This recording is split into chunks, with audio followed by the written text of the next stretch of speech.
Dans une précédente vidéo, je t'ai parlé de comment préparer sa reconversion pour devenir blogueur formateur en ligne.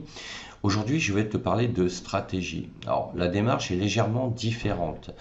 Alors, je ne vais pas revenir sur celle de la précédente vidéo pour se préparer. Là, je vais te parler directement de stratégie. C'est-à-dire que là, il va falloir que tu commences à réfléchir sur le domaine, la thématique dans laquelle tu souhaiterais devenir blogueur formateur. Et à partir de là, tu vas commencer à faire des recherches sur Internet. C'est-à-dire que tu vas chercher les blogs qui abordent ce sujet. Tu vas aller sur YouTube, tu vas rechercher les chaînes qui abordent ce sujet. Et à partir de là, tu vas commencer à aller sur les moteurs de recherche, et je te conseille fortement d'utiliser Google, et tu vas commencer à te créer comme ça une liste de phrases et de mots-clés de recherche sur cette thématique. Et quand tu vas saisir ces mots-clés et ces requêtes de recherche, tu vas donc une par une faire ta demande et tu vas voir qu'il y a en haut à gauche de la page de Google un nombre qui correspond au nombre de recherches qui ont été faites sur ce sujet-là et la manière dont tu as rédigé ta question en fait. Et tu vas voir de cette manière quel est le potentiel. Alors, ça a l'air comme ça contre-intuitif, mais dis-toi une chose, plus tu as de résultats, plus il y a de demandes dans ces thématiques. Donc ça veut dire que maintenant, il va falloir que par blog qui auront qui seront apparus dans les résultats de recherche, que tu ailles voir quel est l'angle d'approche de ce même sujet. Parce que tu verras que tu as des blogueurs, des formateurs qui abordent le même sujet, mais avec, on va dire, des angles complètement différents. Et de cette manière-là, toi, tu vas pouvoir définir ta stratégie d'attaque, entre guillemets, pour proposer ce même sujet, mais avec ta propre approche et ta particularité et tes propres compétences. D'accord? Donc là, je ne te parle pas de comment te former pour devenir blogueur ou formateur en ligne. Là, je te parle de stratégie pour mettre en place ton activité en ligne. C'est-à-dire comment tu vas te faire connaître en proposant du contenu qui aura un certain angle d'approche. Donc il va falloir que tu listes ensuite ces différentes approches que tu peux aborder sur ton blog, que tu réfléchisses sur ta thématique et forcément ça va t'amener à trouver un nom. Un nom qui va t'identifier sur Internet, c'est-à-dire le nom de ton blog, qui va devenir le nom de domaine que tu vas réserver chez ton hébergeur pour pouvoir ensuite être identifié sur la toile. Donc au niveau stratégique, c'est très très important.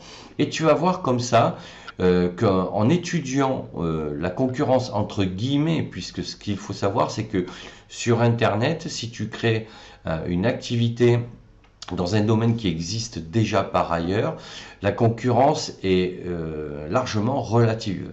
Pourquoi? Parce que en fait, les gens viendront chez toi pour ta façon de présenter, pour tes contenus et pour ton personal branding, tout simplement.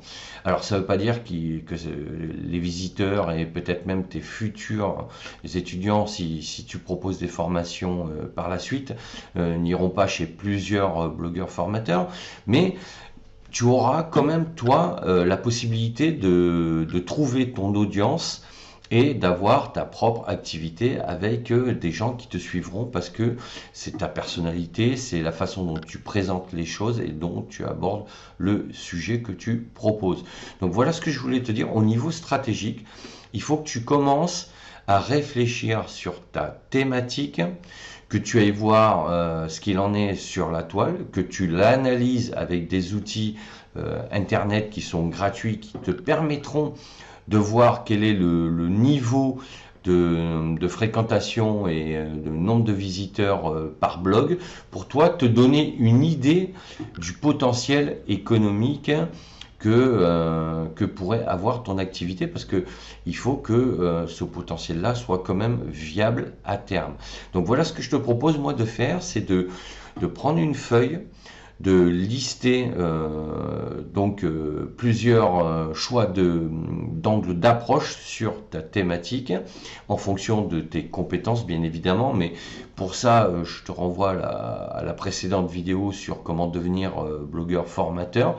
Et à partir de là, tu vas pouvoir comme ça, petit à petit, en utilisant la méthode de l'entonnoir, tu vas pouvoir toi définir ton, ta propre approche sur un sujet qui est peut-être fortement abordé sur Internet. Et encore une fois, je te le dis, je le répète, si tu as déjà des gens qui proposent la même thématique que toi, ce n'est pas grave. Bien au contraire, c'est plutôt bon signe. Donc voilà ce que je voulais dire sur la stratégie. La stratégie, ça veut dire réfléchir, d'accord, et mettre en place son plan d'action sur une activité.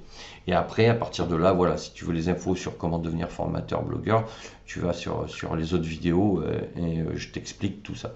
Donc, n'hésite pas à télécharger gratuitement mon livre Devenir formateur en ligne. Tu as le lien dans la description de la vidéo. Et je te dis à bientôt pour d'autres sujets. Ciao, ciao.